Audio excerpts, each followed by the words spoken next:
ദൈവനാമത്തിന് നന്ദിയോടെ സ്തോത്രം ചെയ്യുന്നു.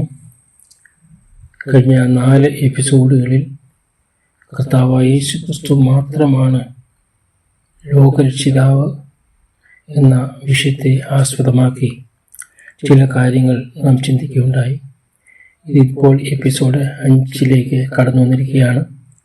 ഇന്നത്തെ നമ്മുടെ ചിന്തയ്ക്കായിട്ട് ബൈബിളിൽ നിന്നും ഒരു വേദഭാഗം വായിക്കുവാൻ കൊണ്ട് ഞാൻ ആഗ്രഹിക്കുന്നു.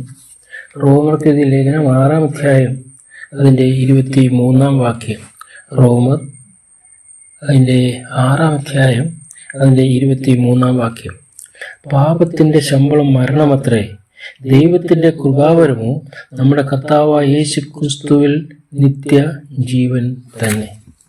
പാപത്തിൻ്റെ ശമ്പളം മരണം. മനുഷ്യൻ ജോലി ചെയ്ത് അവർക്ക് അതുകൊണ്ട് കൂലി ലഭിക്കുന്നു. നാം പാപം ചെയ്യുമ്പോൾ നാം പാപത്തിൻ്റെ ശമ്പളം നാം വാങ്ങുന്നു, അതായത് മരണം. പാപത്തിൻ്റെ ശമ്പളം മരണമാണ്. എങ്ങനെ ഈ പാപം കടന്നു വന്നു? അത് ബൈബിൾ വളരെ വ്യക്തമായി പറയുന്നു. റോമർക്കെതിരെ ലേഖനം 5-ാം അധ്യായം 12-ാം വാക്യത്തിൽ, ഏക മനുഷ്യനാൽ പാപവും പാപത്താൽ മരണവും ഈ ലോകത്തിൽ കടന്നു. ഏക മനുഷ്യൻ എന്ന് പറയുമ്പോൾ ആദ്യ മനുഷ്യനായിരിക്കുന്ന ആദാം. ഇങ്ങനെ എല്ലാവരും പാപം ചെയ്യാൻ മരണം സകല മനുഷ്യരിലും പരന്നിരിക്കുന്നു. ഏക മനുഷ്യൻ ചെയ്ത പാപത്തിന് ഇന്ന് നമ്മളും പാപികളായി തീരുമോ? അതെ, തീരും. മനുഷ്യൻ കുഞ്ഞുങ്ങൾ ജനിക്കുമ്പോൾ അത് മനുഷ്യ കുഞ്ഞുങ്ങളാണ്. വേറെ മൃഗങ്ങളായിട്ടോ പക്ഷികളായിട്ടോ മത്സ്യങ്ങളായിട്ടോ ഒന്നും ജനിക്കുന്നില്ലല്ലോ. അതുപോലെ പട്ടിയുടെ കുഞ്ഞ് പട്ടിക്കുട്ടിയാണ്, ആടിൻ്റെ കുഞ്ഞ് ആട്ടിൻകുട്ടിയാണ്.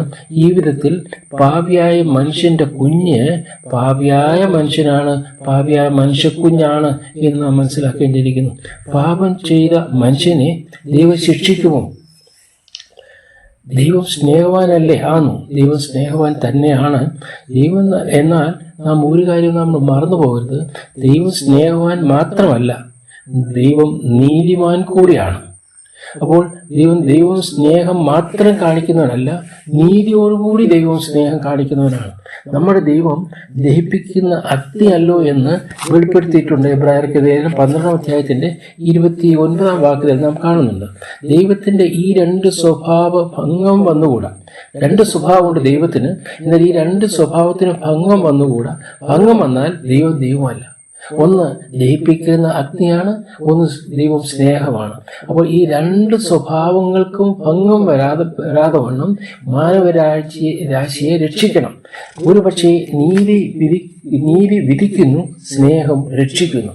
ഈ 2 സ്വഭാവവും ഒന്നിച്ച് ചേരേണ്ടതിനായി ദൈവം തന്നെ ആലോചിച്ച് എടുത്ത തീരുമാനമാണ് ആ ക്രൂശ് എന്നുള്ളത്.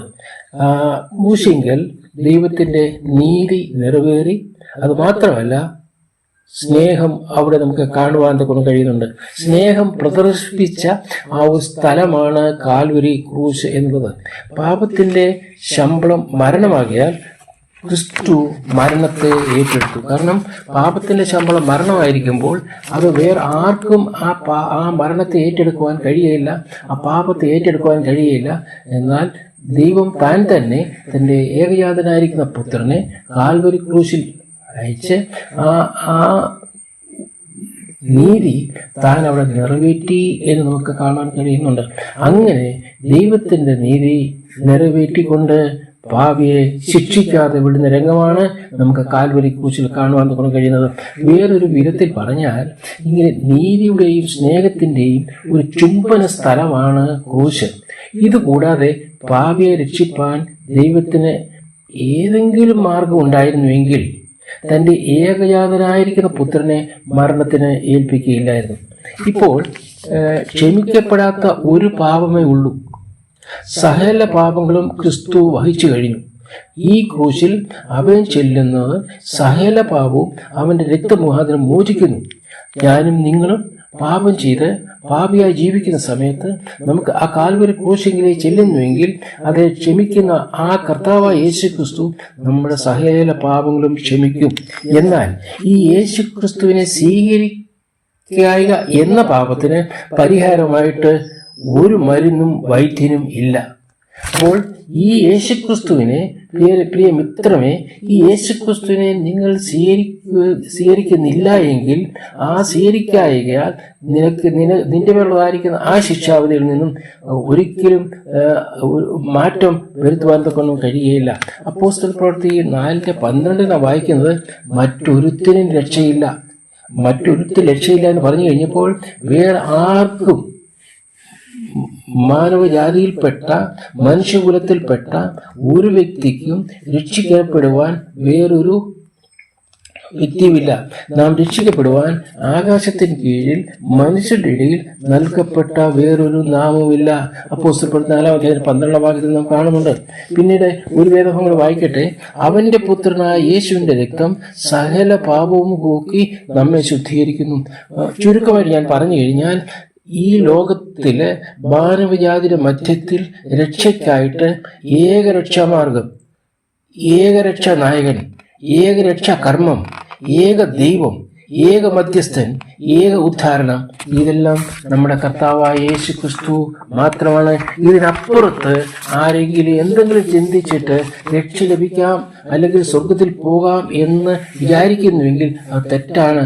ഒരിക്കലും ഈ യേശു ക്രിസ്തുവിൽ കൂടി അല്ലാതെ, ഈ യേശു ക്രിസ്തു കാൽവരി ക്രൂശിൽ എൻ്റെയും നിങ്ങളുടെയും പാപത്തിന് ആ ശിക്ഷ ഏറ്റവും മുഖാന്തരം ഈ യേശു ക്രിസ്തുവിൽ കൂടി അല്ലാതെ ആർക്കും സ്വർഗത്തിൽ പ്രവേശിക്കുവാൻ കഴിയുകയില്ല. ഒരുവന് നിത്യജീവൻ ലഭിക്കുന്നതിന് യേശു ക്രിസ്തുവിൽ കൂടെ മാത്രമേ ആകുകയുള്ളൂ. ഞാനിവിടെ എൻ്റെ വാക്കുകൾക്ക് സമാപ്തി കുറിക്കുവാൻ ആഗ്രഹിക്കുന്നു. പ്രിയമിത്രമേ, നീ ഇതുവരെ കർത്താവായ യേശു ക്രിസ്തുവിനെ രക്ഷിതാവായി സ്വീകരിച്ചിട്ടില്ല എങ്കിൽ, ഒരുപക്ഷെ നീ ഒരു ക്രിസ്ത്യാനിന്റെ പേര് അറിയപ്പെടുന്നുണ്ടായിരിക്കാം. ഒരു വിശ്വാസിയുടെ മാതാപിതാക്കൾ, എൻ്റെ മാതാപിതാക്കൾ വിശ്വാസികളാണെന്ന് ഒരുപക്ഷെ നീ അനുമാനിക്കുന്നുണ്ടായിരിക്കാം. പക്ഷെങ്കിൽ ഈ കർത്താവായ യേശു ക്രിസ്തുവിനെ നീ നിന്റെ സ്വന്തം രക്ഷിതാവായിട്ട് വ്യക്തിപരമായിട്ട് നീ സ്വീകരിക്കുന്നില്ല എങ്കിൽ നിനക്ക് രക്ഷ ലഭിക്കുകയില്ല. ഇന്ന് തന്നെ തീരുമാനമെടുക്കുക. നിന്റെ ജീവിതപ്രകാരം ഒന്നോട് ചിന്തിക്കുക. ദൈവം ഈ വചനത്തിൽ കൂടി നമ്മെ ഏവരെയും സഹായിക്കട്ടെ, അനുഗ്രഹിക്കട്ടെ. ദൈവനാമം മഹത്വപ്പെടുമാറാകട്ടെ. ആമേൻ.